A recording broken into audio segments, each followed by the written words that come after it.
오늘 하나님의 선물 마태복음 97번째 시간으로 성령을 거역하면이라는 제목으로 우리 하나님 말씀 함께 나누도록 하겠습니다. 예수님은 바리새인들과의 두 번의 안식을 논쟁을 하셨다는 거 우리가 지난주까지 살펴봤고, 이때부터 바리새인들은 어떻게 하면 주님을 죽일 수 있을까를 의논하기 시작했다 하는 것을 우리가 살폈습니다. 그런 바리새인들을 뒤로하고 주님은 이제 회당을 떠나셨는데, 회당을 떠나셨다 하는 것은 유대교를 이제 떠나셨다는 겁니다. 생명이 없어서 말라 비틀어진 종교를 주님은 드디어 떠나셨다. 구원 없는 종교인 유대교를 주님은 등지고 떠나셨다는 뜻이고, 그로 인해서 이제부터는 유대교의 극심한 공격과 환난을 우리 주님께서 당하게 될 것이라 하는 것을 암시해 주는 겁니다. 자, 그리고 나서 오늘 22절 보시면 그때로 시작하는데, 바리새인들이 주님을 죽이기로 모의하기 시작했을 때를 말하는 겁니다. 우리 22절 한번 다 같이 읽어보겠습니다. 시작. 그때 귀신 들려 눈 멀고 말 못하는 사람을 데리고 왔거늘 예수께서 고쳐주심에 그 말 못하는 사람이 말하며 보게 된지라. 아멘. 자, 주님께서 회당을 떠나신 그때 사람들이 환자를 하나 데리고 왔는데 귀신이 들려서 눈도 멀고 말도 못한다 하는 거죠. 자, 보지도 못하고 말하지도 못하는 이중고를 겪고 있는 사람을 데려왔다는 거예요. 원래 보지 못하면 말이라도 하든지 말을 못하면 보기라도 하든지 둘 중에 하나는 해야 되는데, 이 사람은 두 가지를 다 못하는 겁니다. 그러니까 이 사람은 사람들과의 소통을 할 수 없는 사람이죠. 눈으로 볼 수도 없고 말도 못하고, 그러니까 완전한 고독, 절대 소외감에 빠져있던 사람을 데려왔다는 뜻입니다. 이 사람이 보지도 못하고 말도 못했다, 듣지 못했다 하는 것은 귀신 들렸기 때문이다, 이렇게 정확하게 기록을 해주고 있습니다. 이런 경우에는 병원 다니고 약 먹고 처방 받는다고 해서 병이 낫지 않습니다. 귀신 들려서 온 병이기 때문에 육체적인 질병 문제가 아니라 영적인 문제이기 때문에 이런 것은 병원이나 약을 먹는다고 해서 낫지 않는 거죠. 근데 사람들은 병에 대해서 두 가지의 극단이 있어요. 하나는 영적인 질병도 없고 귀신이 병을 주는 거 없다, 이렇게 생각하시는 분들 계십니다. 그분은 그리스도인이 아닌 거예요. 복음서에 보시면 예수님은요, 온통 귀신 때문에 아픈 사람들 고치는 이야기밖에 없어요. 예수님 취하시는 거 전부 다 귀신 때문에 질병 든 사람들, 거의 90% 이상이 그런 사람들입니다. 그러니까 귀신이 병 주는 거 없다? 그러면 성경이고 복음서 다 뜯어내야 됩니다. 그러면 그리스도인이 아닌 거죠. 그래서 귀신 때문에 주는 질병이 분명히 있다는 거 여러분 아셔야 됩니다. 또 한 가지의 극단은 모든 병이 다 귀신이 주는 거다, 또 이런 극단적인 분들이 계세요. 그렇지 않습니다. 여러분들이 안 좋은 음식 먹으면 병에 걸려요. 귀신이 주는 게 아니고 내가 내 몸을 잘 관리하지 못해서 병들게 하는 거죠. 술 많이 마시면 간에 안 좋죠. 담배 피면 폐에 안 좋죠. 그 모든 것들이 내가 나에게 스스로 뭔가를 주입했기 때문에 병에 걸린다는 겁니다. 그러니까 모든 병이 귀신이 주는 질병이라고는 또 할 수 없다는 거죠. 그래서 이 양극단을 여러분들이 다 조심하셔야 되는데, 오늘 본문의 케이스는 정확하게 귀신이 들렸기 때문에 귀신이 주는 질병으로 인해서 생긴 병이라는 거죠. 그래서 이런 경우에는 오직 예수님의 이름으로만 귀신을 쫓아내서 병을 낫게 할 수 있다.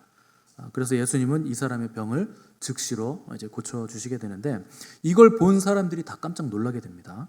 그래서 23절 보시면 무리가 다 놀라 이르되 이는 다윗의 자손이 아니냐 이랬습니다. 여기서 놀라다라는 표현이 나오는데, 요 헬라어가 엑시스템인데 이게 무슨 뜻이냐면 정신이 나갔다라는 뜻입니다.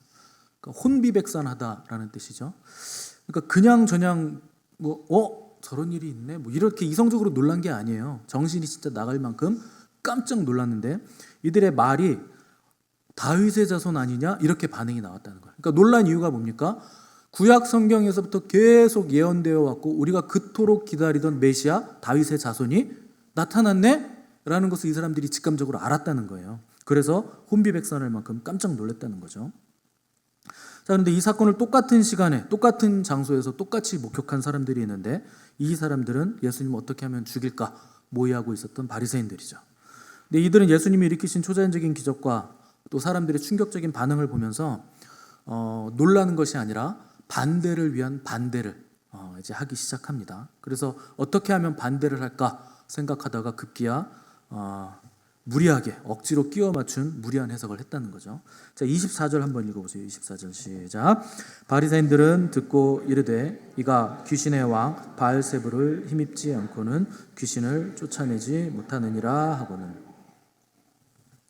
자, 바리새인들은 예수님의 기적을 보면서 두 가지의 반응을 보였습니다. 첫 번째는 예수님의 초자연적인 기적은 하나님에게서 온 것이 아니다 하는 거죠. 자, 눈앞에서 기적은 분명하게 일어났어요. 그러니까 기적 자체는 부인할 수가 없죠. 그런데 저 기적이 하나님에게서 온 기적은 아니라고 얘기하고 싶은 거예요. 부인하고 싶은 거죠. 만약에 그 기적이 하나님에게서 온 기적이라고 인정하면 예수님이 하시는 말씀, 그분이 하나님의 아들이시라고 주장하는 그 말씀도 그들이 인정을 해야 되기 때문에 그냥 반대를 위해서 저 기적은 하나님에게서 온 기적은 절대 아니다, 이렇게 반대를 했다는 겁니다. 또 하나의 이들의 반응은 하나님에게서 온 기적이 아니면 그럼 어디서 온 기적이냐? 귀신의 왕 바알세불의 힘을 입어서 귀신을 쫓아낸 거다, 이렇게 주장을 했다는 겁니다. 자, 바알 여러분 많이 들어보셨죠? 정확한 뜻은 주인이라는 뜻이에요. 그리고 제불 하면 오물이라는 뜻이 있고 똥이라는 뜻도 있고 파리라는 뜻도 있습니다. 그러니까 오물에 붙은 똥파리 뭐 이런 정도가 제불인데, 바알세불 하면 뭡니까? 똥파리의 주인, 똥파리의 왕, 뭐 이런 뜻이라는 거죠. 자, 의미적으로는 귀신의 왕이지만 단어적으로만 보면 더러운 똥파리의 왕, 뭐 이런 뜻인데, 하나님의 아들이신 존귀하신 예수 그리스도, 그분을 파리 귀신의 힘입어서 귀신을 쫓아내는 그런 사람으로 바리새인들이 모욕했다는 거예요. 그러니까 반대만 한 게 아니고 모욕하는 자리까지 이들이 가게 됐다는 겁니다. 이게 바로 바리새인들의 심각한 죄예요. 사람들은요, 자기가 이해되지 않으면 욕합니다. 그리고 상대방을 깎아내리고 상대방 보고 미쳤다 그래요. 자기가 가보지 않은 길은 없다 그럽니다. 근데 상대방은 가봤다고 하잖아요. 그래도 없다 그래요. 에이, 그런 길이 어딨어. 저는요, 이런 오해를요 수도 없이 당해봤어요. 하나님의 영광을 이야기하고 하나님의 능력을 이야기하면 사람들이 그런 게 없다고 하는 목사님들이 많습니다. 아니, 내가 가봤다는데 왜 없다 그래요? 자기가 가보지 못했으면 그런 게 있어요? 그럼 저도 한번 가봐야겠네요. 어떻게 가는지 알려주세요. 이렇게 나와야지 정상적이잖아요. 근데 사람들은요, 하나님 영광 이야기하면 영광이 뭔지도 모르면서 그런 게 없다 그럽니다. 이게 사람들이 악한 거예요. 자기가 모르면 길이 없다고 우기는 거예요. 그리고 자기가 이해가 안 되면 상대방 보고 잘못됐다 그러고 미쳤다 그럽니다. 그래야 자기가 안심이 되거든요. 내가 정상이고 저 사람이 비정상이다. 이걸 자꾸 위안을 얻고 싶은 거죠.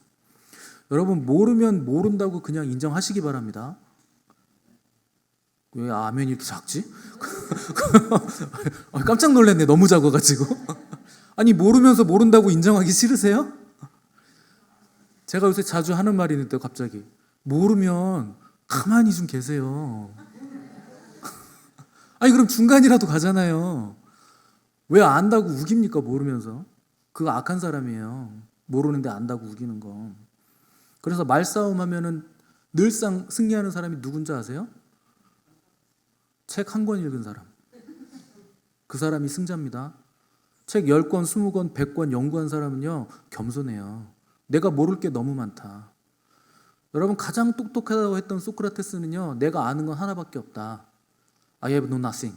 내가 가지고 있는 거 아무것도 없어요. 내가 아는 게 아무것도 없어. 나 그거 하나만 알아.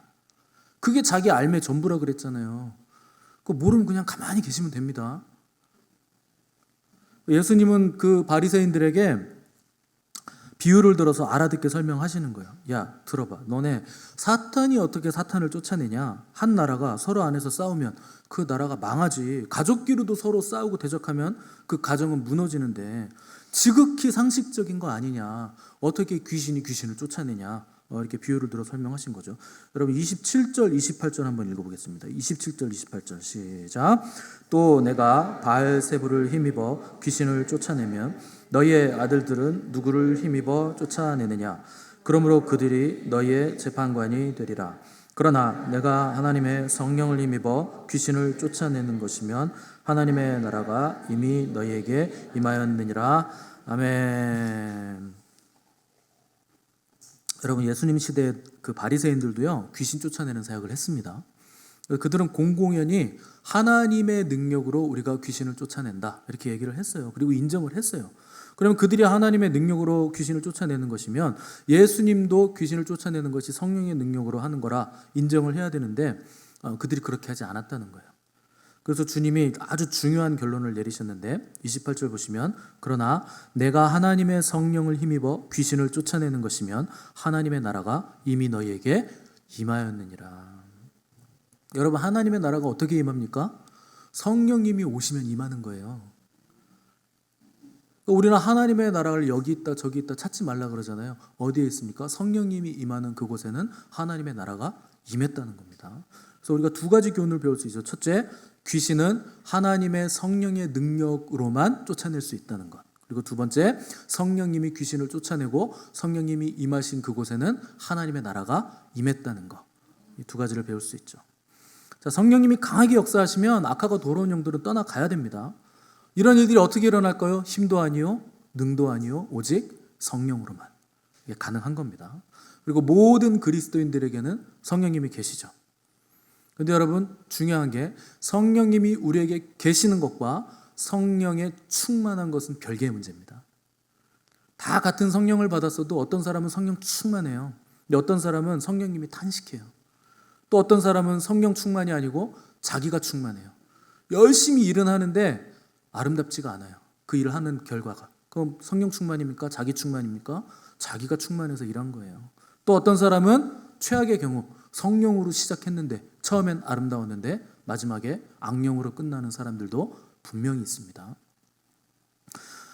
그래서 여러분들이 내가 지금 성령 충만한가? 성령님이 내 안에 계신 건 맞아요. 그런데 정말 성령 충만한가를 항상 되돌아보셔야 됩니다. 물을 생각해 보세요. 물의 존재 자체로는요 아무런 힘도 없고 능력도 없어요.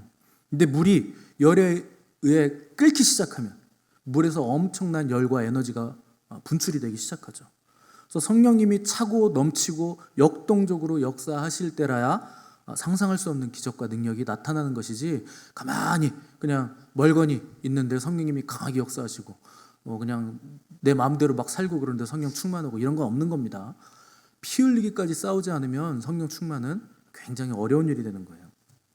그래서 주님은 내가 하나님의 성령을 힘입어 귀신을 쫓아내는 것이면 하나님의 나라가 이미 너희에게 임하였느니라 이렇게 말씀하셨어요.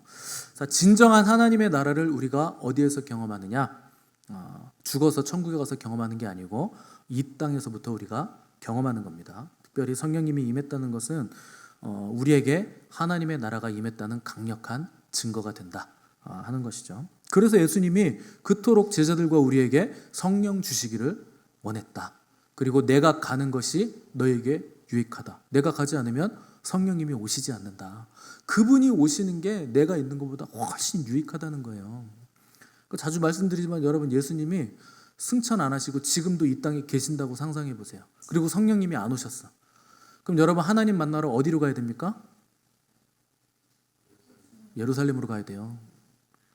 우리는 지금 여기에서 성령님이 계시니까 얼마든지 성령님을 통해서 하나님 만날 수 있잖아요. 기도할 수 있고 바로 경배 드리면 보좌가 내려오고 하나님의 영광이 내려오는데 얼마나 편합니까? 지구상에 있는 모든 사람들에게 동시다발적으로 역사하실 수 있는 분이 성령님이세요. 근데 예수님이 안 가시고 여기 계시고 성령님이 안 오시면 여러분 비행기표 비싸게 들어가지고 가야 돼요. 거기 막 전쟁하고 그러는데 가도 바로 만날 수 있습니까? 번호표 뽑으셔야 돼요. 1억 6,230만 명 다음번입니다. 번호표 뽑아서 한 사람씩 만나야 돼요. 그러니까 주님이 내가 가는 게 너에게 유익하다. 성령님이 오셔야 된다. 그래야 각 사람에게 성령님이 다 역사하실 수 있다. 그래서 성령 주시기를 간절히 원하셨다는 겁니다. 그래서 하나님의 나라가 임했다 하는 것은 너무나 귀한데 우리가 하나님의 나라를 누리지 못하는 게 너무나 안타까운 거죠. 여러분 하나님의 나라를 풍성하게 누리시기 바랍니다. 얼마든지 누릴 수 있는데 내가 그걸 추구하지 않기 때문에 못 누리는 거예요. 그 안에 너무나 풍성한 것들이 있는데 자, 우리 31절 32절 읽어보겠습니다. 시작. 그러므로 내가 너희에게 이르노니 사람에 대한 모든 죄와 모독은 사하심을 얻되 성령을 모독하는 것은 사하심을 얻지 못하겠고 또 누구든지 말로 인자를 거역하면 사하심을 얻되 누구든지 사하심을 얻지 못하리라. 아멘. 여러분들이 이 땅을 살아가시면서 짓는 모든 죄는요 다 용서받을 수 있습니다. 그 어떤 죄도 다 용서받을 수 있어요. 그리고 예수님을 부인한 죄도 용서받을 수 있습니다. 그래서 베드로는요 예수님을 3번이나 부인했고 그냥 부인한 게 아니고 저주하면서까지 부인했는데도 예수님이 찾아가셔서 너 나 사랑하지? 내 양 먹여라, 내 양 쳐라, 이렇게 하실 만큼 예수님은 자기를 부인하신 죄까지도 용서해 주세요. 그래서 우리가 회개하기만 하면 주님은 동이 서에서 먼 것 같이 우리의 죄를 없이 하실 수 있는 무한한 능력을 가지고 계십니다. 그런데 모든 죄는 용서받을 수 있는데 딱 한 가지 죄는 용서 못 받습니다. 성령을 회방하는 죄는 용서 못 받아요. 근데 우리는 이 구절을 보면 항상 궁금하죠. 그러면 성령을 회방하는 죄는 뭡니까? 어떤 게 성령을 회방하는 죄입니까? 여러분들은 항상 이게 궁금하실 거예요. 그죠? 도대체 어떤 죄일까? 내가 혹시 그 죄를 짓는 건 아닌가? 불안하실 수도 있고 그 죄만은 내가 짓지 말아야지 이런 생각을 하실 건데 여러분 이 구절을 살피시면서 중요하게 생각하셔야 될 것은 어떤 죄가 성령 회방죄인가가 중요한 게 아니라 어떻게 성령 회방죄를 짓는가가 중요한 거예요. 똑같은 말인가요? 어떤 방법으로 성령 회방죄를 질 수 있는가가 훨씬 더 중요합니다. 23절 다시 잘 보세요. 누구든지 말로 인자를 거역하면 사하심을 얻되 누구든지 말로 성령을 거역하면 이 세상과 오는 세상에서도 사하심을 얻지 못하리라. 뭘로 성령을 회방하는 죄를 짓습니까? 말로 짓는 거예요. 말로.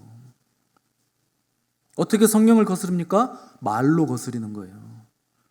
영으로 하거나 몸으로 하거나 그렇게 해서 거스리는 게 아니에요. 말로 성령을 거역하고 말로 성령을 회방하고 말로 거스른다는 거예요. 여러분 인간이 할 수 있는 일 중에서 가만히 있어도 할 수 있는 일이 말입니다. 말은 힘도 안 들어요. 여러분 말 많이 하시잖아요. 그래서 물에 빠지면 입만 뜬다면서요. 말 많은 사람은. 그렇게 쉽게 할 수 있는 게 말인데 그 말을 통해서 성령을 거스르고 회방하는 죄를 짓는다는 거예요. 여러분 말은요 오직 영적인 존재들만 말을 합니다. 금붕어는 말을 못한다니까요. 우리 집 강아지도 말을 못해요. 영적인 존재만 말을 해요. 하나님이 말씀하시고 천사도 말을 하고 마귀도 말을 하고 사람도 말을 합니다. 영적인 존재들이에요. 근데 사람은 영을 담는 그릇입니다. 그래서 내가 어떤 영을 담느냐에 따라서 나에게서 어떤 말이 나가느냐가 결정되는 거예요. 우리는 그릇이에요. 그래서 하나님 우리를 질그릇과 같은 우리를 빚으셔서 그 안에 보배를 담으셨다 그러잖아요. 우리가 하나님의 영을 담으면 우리의 말에서 하나님의 영에 담긴 말이 나가요. 근데 내가 세상을 담고 있잖아요. 그럼 세상적인 말이 나갑니다. 굉장히 심플한 원리예요. 그래서 상대방의 말을 듣잖아요. 그러면 사람의 영을 담는 거예요. 누군가의 말을 듣고 그 말을 내가 가슴에 간직하면 사람의 영이 들어옵니다. 그러면 사람의 영이 들어왔기 때문에 굉장히 인간적인 말이 나가게 돼 있어요. 이거 심플한 원리죠. 여러분이 이 사람 말 들으면 이런 것 같고 저 사람 말 들으면 저런 것 같고 유튜브에서 이 사람 영상 보면 저 말도 맞네. 저 사람 영상 보면 이 말도 맞네. 우리 목사님 말 들으면 저 말도 맞네. 뭐가 맞습니까? 그냥 영이 계속 들어오는 거예요. 이 영이 들어오고 저 영이 들어오고 그냥 온갖 영이 다 들어오니까 잡탕밥이 되는 거죠. 결국에는 내가 어디에 있는지 자기의 설 자리를 찾지 못하죠. 모든 게 다 비빔밥이 돼 있으니까. 비빔밥 좋아하시는 분들은 또 상처받을 수도 있는데 여러분 세상 말 계속 들어보세요. 그러면 세상의 말이 나와요. 도박 좋아하시는 분들은요 맨날 하는 얘기가 뭡니까? 오늘 플러시가 떴는데 상대방이 뭐가 떠서 졌어. 맨날 이 얘기 하는 거예요. 골프 좋아하시는 분들은 골프 얘기만 하실 것이고 당구 좋아하시는 분들은 당구 얘기만 하실 것이고 하나님 사랑하시는 분들은 하나님 얘기하시는 거예요. 내 안에 어떤 영이 담겨 있느냐가 내 말로 나오죠. 그래서 말이요 여러분들이 가지고 있는 영의 통로입니다. 그래서 음악 착 잔잔하게 틀어놓고 커피 한 잔 딱 갖다 놓고 30분만 대화해 보세요. 이 사람이 어떤 영을 가지고 있는 사람인지 단박에 알 수 있어요. 그 사람이 하는 얘기가 그 사람의 영이에요. 세상 영 가졌는지, 하나님의 영 가졌는지, 인간적인 영을 가졌는지 쉽게 알 수 있죠. 그래서 내가 담고 있는 그 영대로 내가 말을 하고 그 말하는 그대로 내 몸을 움직입니다. 행동하게 돼 있어요. 굉장히 심플한 영적 원리입니다. 여러분들 이것만 알아도요, 이 사람이 영적인 사람인지 혼적인 사람인지 육적인 사람인지 세상적인 사람인지 단박에 알 수 있어요. 문제는 말은 너무 쉽게 뱉어낼 수 있다는 게 큰 문제예요. 한 번 뱉은 말은 주워 담을 수도 없는데 우리는 너무나 쉽게, 너무나 아무 생각 없이 자꾸 말을 한다는 거죠. 육신의 생각으로 사는 사람, 입만 열면 육신적인 말, 영의 생각으로 사는 사람은 영적인 말. 바리새인들 생각해 보세요. 이 사람들만큼 종교적으로 완벽한 사람들이 어디 있습니까? 가장 믿음 좋다는 사람, 전 세계에서 가장 잘 믿는다는 사람, 그 그룹이에요. 바리새인들. 하나님의 율법대로 살기 위해서 조상 대대로 얼마나 애를 썼습니까? 당대에만 애를 쓴 게 아니에요. 켜켜이 쌓아놓은 전통, 그걸 다 지켜내느라 얼마나 정결을 유지하기 위해서 목숨을 걸었던 사람들인가. 하나님 말씀대로 살기 위해서 깨알 같은 조항들 다 만들어 놓고 하나하나 그걸 다 지킨 거예요. 613가지가 넘는데 세분화해서 계량화시켜서 그걸 다 지켜냈다는 거죠. 그런데 문제는 이 사람들이요, 하나님의 영광을 위해서 그렇게 한 게 아니에요. 자기들의 영광을 위해서 그렇게 했다는 거고, 사람들의 인기, 사람들의 시선에 연연하는 사람들이었기 때문에 이 사람들에게 심각한 문제가 있었다는 거죠. 말 중에서 가장 아름다운 말은 우리 주님을 영화롭게 하는 말이고 그분께 기도하는 말이에요. 근데 바리새인들은 주님에게 대놓고 뭐라 그럽니까? 똥파리 대왕의 힘을 빌려서 치유한다. 말인지 가스인지 참 무슨 말인지도 모르면서 자기가 하는 말이죠. 그리고 아름다운 또 하나의 말이 기도하는 거죠. 기도는요, 하나님의 백성들이 하나님과 소통할 수 있도록 하나님께서 열어두신 굉장히 아름다운 은혜 중에 은혜입니다. 근데 주님이 바리새인들을 책망하실 때 그들의 기도를 책망하세요. 바리새인과 세리를 비유하시면서 세리는 막 가슴을 치면서 하나님이여 나는 죄인입니다. 용서해 주세요. 도와주세요. 이렇게 기도하는데 바리새인들 뭐라고 합니까? 하나님, 나는 다른 사람들 저 세리와 같지 않습니다. 나는 토색, 불의, 간음을 하는 자들과 같지 않습니다. 나는 이 세리와도 같지 않습니다. 나는 일에 2번씩 금식하고 나는 소득의 11조도 드려요. 나는 구제도 많이 해요. 하나님. 여러분, 시작은 하나님이여 라고 시작했는데 그 뒤부터 뭐가 나옵니까? 나는 뭐 했고 나는 뭐 했고 나는 뭐 했고. 여러분, 대화할 때요, 내 얘기만 하는 사람들 있죠? 이런 사람들이에요. 하나님 얘기를 안 해요. 자꾸 자기 얘기를 합니다. 그럼 자기 중심성이 굉장히 강한 거죠. 나는이라는 말이 어떻게 나옵니까? 하나님 앞에서. 나는 뒤에 붙을 거 딱 하나밖에 없어요. 나는 죄인입니다. 나는 죄인입니다. 이거밖에 붙을 게 없어요. 근데 나는 착하고 나는 정이 많고 나는 베풀었고 나는 받을만 하고, 이게 죄예요. 자기 중심성이 죄입니다. 바리새인들이 하나님의 이름을 부르긴 불렀는데 공의로우시고 엄위하신 하나님 앞에서 두렵고 떨리는 마음으로 자기 죄를 보면서 애통한 게 아니에요. 나는 떳떳하다. 나는 받을 만하다. 나는 의롭다. 누가 나와 같으랴. 하나님, 나를 복 주셔야 됩니다. 뭐 전당포입니까? 맡겨놨습니까? 복을? 근데 그렇게 구했다는 거예요. 그런 기도를 했다는 거죠. 근데 하나님은 그런 기도를 받지 않으셨다. 오히려 가장 극악한 죄를 저지르고 있던 세리의 기도를 하나님이 의로운 기도라, 그를 받아주셨다는 거예요. 예수님이 이런 말을 했으면 바리새인들에게 찔림이 있었겠죠. 그런데 자기들의 행위를 믿는 믿음이 너무나 오랜 시간 고착된 거예요. 여러분, 바리새인들이 믿은 건 하나님을 믿은 게 아닙니다. 바리새인들은요, 하나님을 믿는 자기들을 믿은 거예요. 이게 죄입니다. 자기 중심성이 너무 강화되다 보니까 하나님을 믿지 않고 하나님을 믿는 자기들의 믿음 그 자체를 믿은 거예요. 결국 이들이 자기를 책망하시는 예수님을 보면서, 아니 우리는 조상 대대로 너무나 잘해오고 있는데 우리를 책망하는 저 사람이 잘못된 거다. 그래서 예수님을 반대하기 위해서 이런저런 구실을 찾다가 의도적이고 악의적으로 성령님을 회방하고 모독하는 말을 그들이 했다는 겁니다. 여러분들은 이런 생각 하실 거예요. 감히 인간이 어떻게 성령님을 회방하는 말을 할 수 있는가? 어떻게 성령님을 모독하는 말을 할 수 있는가? 근데 여러분, 누군가를 시기하고 미워하고 질투하고 내가 저 사람을 반대해서 안정감을 누리려는 의도를 가지고 있는 사람들은요, 얼마든지 성령님을 회방하고 모독할 수 있습니다.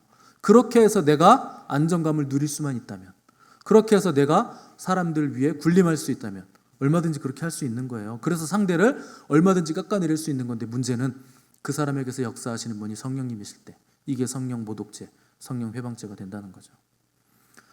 큰일 났죠. 그러면 여러분 어떻게 해야 될까요? 여러분, 더 힘써 성령님을 의지하시는 방법밖에 없어요. 성령님을 회방하고 모독하지 않으시려면 그분을 사랑하셔야 됩니다. 힘도 아니고 능도 아니고 오직 성령으로 되기 때문에 더욱더 성령님의 충만함을 여러분들이 간구하시고 구하셔야 되는 거예요. 성령님은 하늘나라가 이 땅에 현실로 나타날 수 있도록 하늘나라의 온갖 좋은 것들을 다 가지고 우리에게 오신 거예요. 그래서 누가복음 11장 13절에서 주님은 하물며 너희 하늘 아버지께서 구하는 자에게 성령을 주시지 않겠느냐. 다른 복음서에서는 구하는 자에게 가장 좋은 것을 주시지 않겠느냐 이렇게 말하고 있는데, 누가는 구하는 자에게 성령님을 주시지 않겠느냐. 여러분들이 받을 수 있는 하늘의 것 중에서 받을 수 있는 것 중에서 가장 좋은 게 뭡니까? 성령님이에요. 그걸 받으신 거예요. 얼마나 여러분 놀랍습니까? 성령으로 인해서 우리는 이 땅에서부터 하나님의 나라를 체험할 수 있고 하늘나라의 백성이 될 수 있고 하늘나라의 백성으로서 권세와 능력을 공급받을 수 있게 됐다. 여러분, 성령님이 없으면 여러분들이 거룩한 삶을 살 수 있는 동력을 얻을 수 없습니다. 다 쓰러지는 거예요. 근데 성령님이 없으면 결정적으로 할 수 없는 게 있어요. 물론 하나님의 나라도 임하지 않고 거룩도 이룰 수 없죠. 그런데 여러분들이 회개할 수가 없어요. 성령님은 회개의 영입니다. 여러분들이 성령님을 모독하시고 성령님을 방해하시고 회방하시잖아요. 여러분 그럼 회개를 못해요. 그 죄를 어떻게 회개합니까? 성령님이 떠나가시면 회개의 영을 부어주실 수가 없는데, 죄 용서를 못 받고 회개를 못 받으면 그 사람이 어떻게 구원을 받습니까? 그래서 성령 회방죄는 절대 사하심을 못 받는다. 용서를 못 받는다는 거예요. 결국 구원에서 떨어지게 된다는 거죠. 여러분, 다른 거 다 부인하셔도 성령님은 부인하지 마시기 바랍니다. 거부하시면 안 돼요. 큰일 납니다. 함부로 다른 사람 안에서 역사하시는 성령님의 역사를 여러분 막 판단하고 비난하시면 안 돼요. 사람을 상대로 싸우는 건 괜찮아요. 사람에게 거짓말하는 거, 사람에게 사기친 거, 그런 건 다 용서받을 수 있어요. 근데 하나님 상대로 싸우고 하나님 상대로 비방하고 하나님 상대로 거짓말하고 절대 용서 못 받습니다. 그래서 베드로는 3번이나 부인해도 용서받았지만 초대교회 사도행전 보시면 아나니아와 삽비라는요, 성령님한테 사기치려고 속이려고 하다가 한나라한 씨의 부부가 다 죽어버립니다. 사함을 못 받아요. 우리나라 기독교에서 굉장히 잘못된 게 이건데, 성령님이 주시는 은사를 무조건 잘못됐다고 하는 거.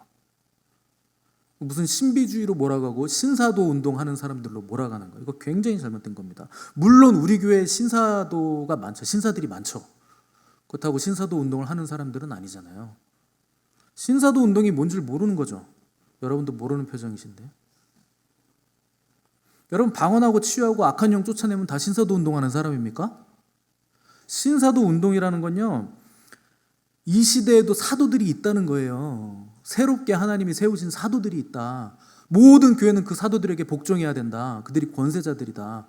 몇몇 사람들이 있다는 거예요. 그들에게 복종해라, 모든 교회는. 그리고 계시가 있다. 성경에 기록된 계시 외에 새로운 계시가 있다. 그 계시의 권위가 성경과 버금간다. 이렇게 주장하는 사람들이 신사도 운동가들입니다. 피터 와그너니 빌 존슨이 이런 사람들이 다 그 운동하는 거잖아요. 그러면 성령의 역사가 나타난다고 다 신사도 운동하는 사람들이겠습니까?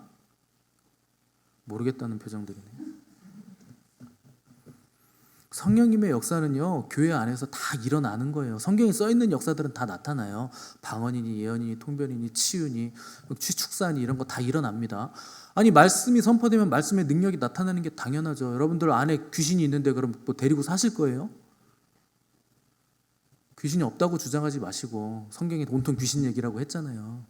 여러분들이 통로를 열면 다 들어옵니다. 같이 살고 있는 거죠. 그럼 쫓아내야죠. 능력 있는 사역자가 쫓아내줘야죠. 성령님이 역사하셔서. 근데 그걸 무조건 신사도 운동이라고 몰아가는 거 굉장히 무식한 말을 하는 겁니다. 함부로 그런 말 하면 안 되는 거예요. 제가 그런 오해를 받아서 열내는 건 아닙니다. 저는 신사이기 때문에 신사도가 있다 그러면 그치 나는 신사지 그냥 그러고 넘기거든요. 하지만 저는 사도는 아닙니다. 저는 그냥 목사일 뿐이에요. 여러분 말을요 생각 없이 내가 모른다고 함부로 던지시면 안 되는 거예요. 사람들이 왜 상처를 받습니까? 행동 때문에 상처받아요? 아니에요. 말 때문에 상처받는 거예요. 아무 생각 없이 던지는 말. 말은 옳은데 사랑 없이 하는 옳은 말. 그것 때문에 상처받죠. 그런 말 때문에 성령님도 말할 수 없는 탄식을 하시는 거고. 그래서 우리가 가장 피해야 할 말은 성령님을 모독하는 말, 회방하는 말. 아유 저거 잘못됐어 저거 뭐 맨날 병 고친다 그러는데 저거 신사도 저거. 여러분 그게 죄예요. 모르면서 아는 척하는 거. 지금은요 마지막 때이기 때문에 미혹이 극심합니다. 무조건 자기가 하는 거 아니면 잘못됐대요. 그렇게 잘 알고 그렇게 완벽하면 천국 가시지 왜 여기 있습니까? 모든 교회는 다 부족합니다. 잘하는 게 있고 부족한 게 있어요. 근데 자기들이 잘하는 거 있고 상대방이 우리가 못하는 거 한다고 그거 시기하고 질투하면서 저거 잘못됐다고 얘기하시면 안 되는 겁니다. 그래서 여러분 더욱더 성령 충만을 구하시고 지혜와 계시의 정신을 구하셔야 돼요. 에베소서에 분명히 써 있잖아요. 하나님께서 지혜와 계시의 정신을 주신다. 이 계시는 성경 계시에 버금가는 계시를 준다는 뜻이 아닙니다. 각 사람에게 하나님께서 은총으로 계시를 주신다는 거예요. 너 이런 건 고쳐야 된다. 사랑해야 된다. 인내해야 된다. 하나님 더 뜨겁게 갈망해야 된다. 이런 계시가 와요. 기도하면 오잖아요. 개인에게 은총으로 주시는 계시가 없으면 여러분 어떻게 신앙생활을 합니까? 당연히 하나님 말씀 깨닫는 지혜도 주시고 계시도 주시고 다 주시는 거지. 그런 게 없다고 부인하시고 오늘날 더 이상 하나님은 말씀하시지 않는다고 자꾸 목사들 신학자들이 얘기하는데 말씀하시지도 않는 하나님을 왜 믿습니까? 왜 기도하십니까? 하나님 말씀도 안 하는데 벙어리 하나님 믿으면서 기도는 왜 하세요? 기도가 대화라며 대화인데 하나님 말씀하시지 않는다고 자꾸 우기시면 왜 대화라고 하시는 거예요? 그러니까 여러분 그런 말에 여러분 휘둘리지 마시고 여러분들에게 역사하시는 성령님의 충만하심을 구하세요. 지금은요 여러분들이 성령 충만하지 않으면 갈수록 더 삶이 힘들어집니다. 더 어둠은 극심해질 거고 미혹은 더 심해질 거예요. 내년부터 보세요. 제가 장담하는데 굉장히 힘들어집니다. 내년부터 한 3, 4년간은 진짜 힘들 거예요 여러분. 하나님 아니면 돌파를 못 해내요. 이 시대를. 갈수록 더 힘들어요. 때가 악하기 때문에. 그래서 여러분 사람 좋은 사람 특히 좋은 말 많이 하는 사람 나하고 코드 잘 맞는 사람 그런 사람 좀 따라다니지 마십시오. 여러분이랑 코드 잘 맞는 게 그게 뭐 구원을 줍니까? 성령 충만한 사람 찾으세요. 죄를 미워하는 사람 찾으세요. 하나님이 사랑하는 거 사랑하고 하나님이 미워하는 거 미워하고 하나님 기뻐하는 거 같이 기뻐하고 하나님의 기쁨 되고 하나님이 나의 기쁨 되는 사람 그 사람이 여러분들을 도와주는 사람이에요. 조금 성격이 괴팍하면 어떻습니까? 좀 모질이면 어때요? 하나님 사랑하면 됐지. 내 귀에 듣기 좋은 말 내가 듣고 싶은 말 내가 동의하는 거 그 사람이 동의하는 사람 여러분 그런 사람 찾아다니시면 안 되는 거예요. 그 사람이 나에게 생명 안 줘요. 우리는 좁은 문 좁은 길로 갑니다. 여러분 많은 사람이 가는 길로 가시려면 큰 교회 가세요. 그렇다고 큰 교회가 무조건 잘못됐다는 거 아닙니다. 휩쓸려 가시면서 대충 신앙생활 하실 거면 그런 데 가서 신앙생활 하셔야 돼요. 우리 교회는 그렇게 제가 안 놔둬요. 여러분을 제가 못 살게 굴잖아요. 성격도 나빠가지고 무슨 꼴을 못 보고. 그럼 저는 처음부터 얘기했잖아요. 저는 양치기 개라고. 저는 여러분의 목자가 아닙니다. 목자는 주님이세요. 저는 양치기 개예요. 여러분들을 주님께로 몰아갈 뿐이에요. 딴 데 가면 그래서 제가 짖는 거예요. 어쩔 수 없어요. 그게 제 사명인데 뭐. 그렇다고 제가 뭐 멀거니 가만히 앉아서 가만히 있으면 그 책임을 제가 어떻게 감당합니까? 다 제 책임인데. 여러분 좁은 문 가세요. 좁은 길로 가세요. 사람 많이 가는데 따라가지 마세요. 주님이 진리의 길은 좁은 문이라 그랬고 좁은 길이라 그랬어요. 이거 교회에게 하신 말씀입니다. 내가 마지막 때 믿음을 보겠느냐? 이것도 교회에게 하신 말씀이세요. 사람 많지 않다. 너희들 적은 무리 됨을 기뻐하라. 이것도 교회에게 하신 말씀이에요. 전체 교인 중에 얼마나 믿음을 가질 것 같습니까? 사람 많이 모였으면 거기서 안정감 느끼실 수 있겠죠. 다 나 같으니까. 근데 거기가 진리인가는 여러분 질문해 보셔야 됩니다. 정말 거기가 좁은 문이고 좁은 길인지.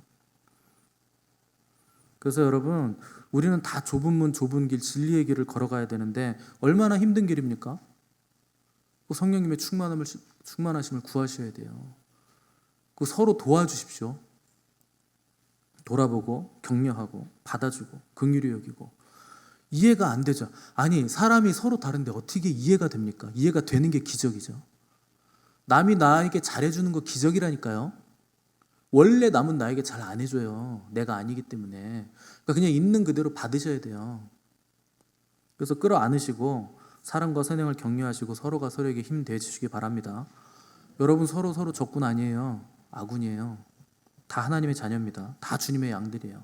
그래서 주님 다시 오실 그날까지 우리는 진리의 말씀을 붙잡고 진리의 영으로 충만해야 되고 변함없이 흔들림 없이 이 길을 끝까지 걸어가시는 복된 저와 여러분 되시기를 간절히 바랍니다. 함께 기도하겠습니다.